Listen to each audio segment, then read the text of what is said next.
I wasn't supposed to be on that date. I remember that clearly because I almost canceled 3 times.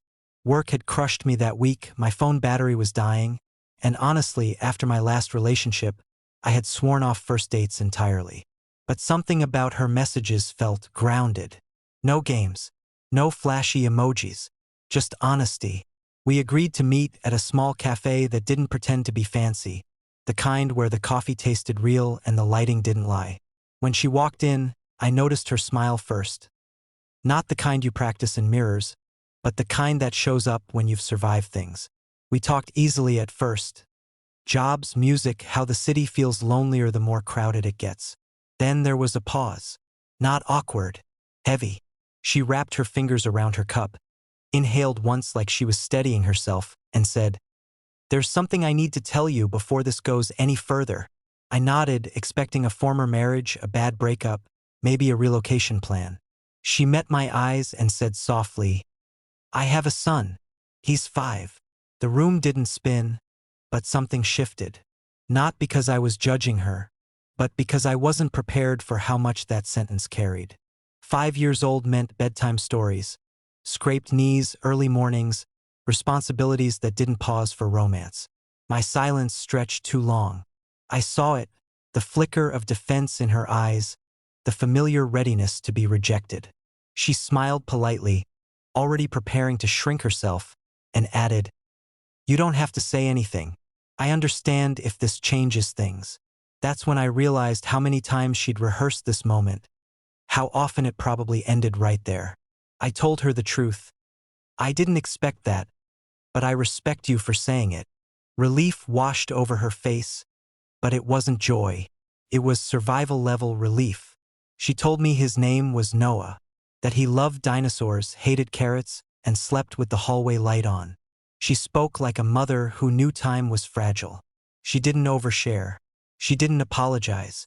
And somehow that made me want to know her more. The date ended without a kiss, without promises.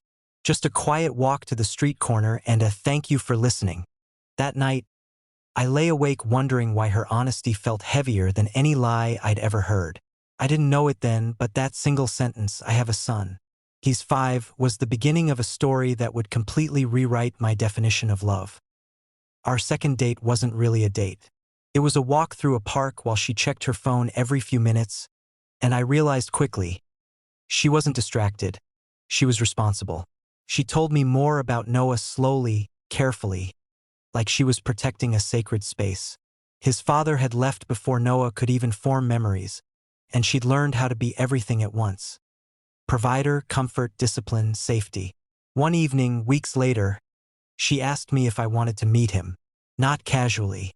Seriously. "You can say no," she said. "I won't be offended." I should have been terrified. Instead, I felt honored. When Noah opened the door that day, holding a toy dinosaur and staring at me like I was a puzzle piece that didn't quite fit yet, my heart did something unfamiliar. He didn't run to me. He didn't smile. He studied me. Later, while we built dinosaurs on the floor, he asked, "Are you staying?" His mother froze. I didn't know the right answer, but I knew the honest one. "I'm here today," I said, "and I hope tomorrow too." That seemed to satisfy him. Love didn't crash into my life dramatically. It arrived quietly, in spilled juice, bedtime stories, tired smiles across the kitchen at midnight. One night, after Noah fell asleep, she cried in my arms and confessed, "I never thought someone would choose us." That's when I realized the truth. She hadn't been afraid of being alone. She'd been afraid her son would grow up thinking he wasn't enough to make someone stay. And in that moment, I made a promise I never spoke aloud.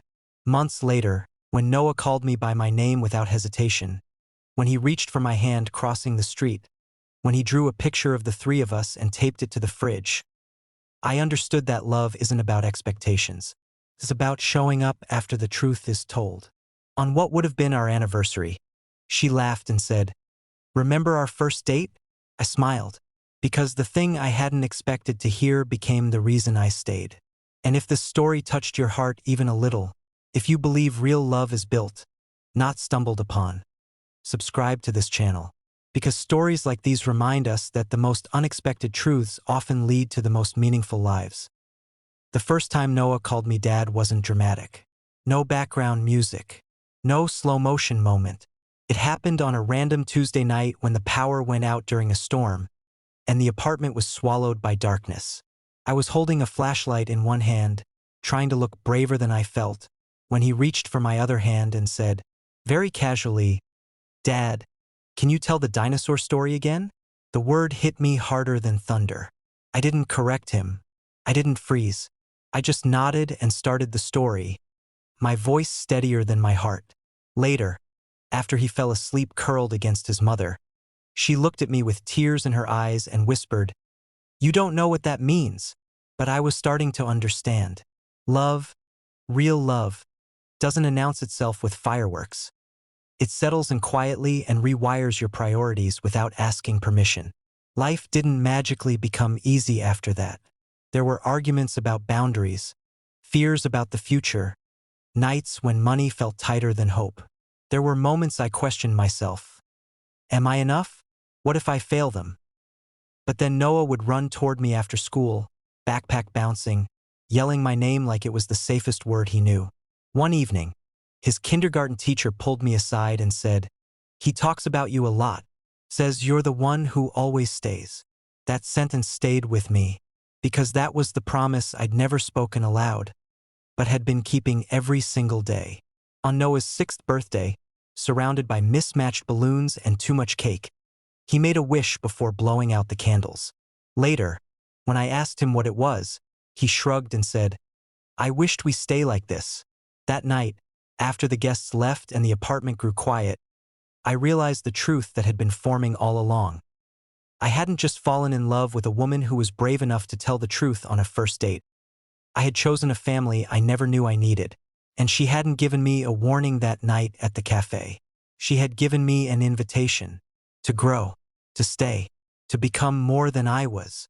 If this story moved you, if it reminded you that love isn't about perfect timing but about honest beginnings, subscribe to this channel. Because stories like this don't just entertain us. They remind us who we can become when we choose to stay. The day Noah asked me if I would come to his school's family day, I hesitated longer than I should have. Not because I didn't want to go, but because the word family still felt fragile, like glass that could shatter if I claimed it too loudly. He stood there in his superhero pajamas, shoes on the wrong feet, holding a crumpled permission slip, and said, "They said I can bring 2 people. I picked you and Mom." Just like that. No doubt. No conditions. That morning, sitting on those tiny plastic chairs while kids introduced their families, I felt the weight of something sacred. When Noah stood up and said, "This is my mom, and this is the man who stays," the room went quiet for a second before filling with applause. I didn't deserve that title, but I decided right there that I would live up to it. Life tested us soon after. His biological father resurfaced unexpectedly, asking questions, making promises, reopening wounds she had worked years to heal. I watched her wrestle with anger and fear, terrified of what broken expectations might do to Noah. One night, she asked me, almost apologetically, "If this gets complicated, will you still be here?" I answered without thinking, because by then the answer lived deeper than words. I already am. When the father disappeared again, leaving only disappointment in his wake, Noah didn't fall apart. He came to me, pressed his forehead against my chest, and said, "I knew you wouldn't go." That was the moment I understood that love isn't about replacing anyone. It's about being present when someone else chooses not to be. Months later, standing in a quiet courthouse hallway with fluorescent lights buzzing overhead, I signed papers that made it official. Not because a document creates love, but because love sometimes deserves protection. When Noah ran down the steps afterward, shouting, "We're a team now," I felt something settle inside me at last. She squeezed my hand, her voice shaking as she said, "That first night, I thought telling you about my son would scare you away." I smiled, because the truth was simple. The thing I didn't expect to hear on our first date became the reason my life finally made sense. And if this chapter of our story reminds you that families are built by choice, not chance, subscribe to this channel. Because the most powerful stories aren't about finding love. They're about choosing to stay again and again.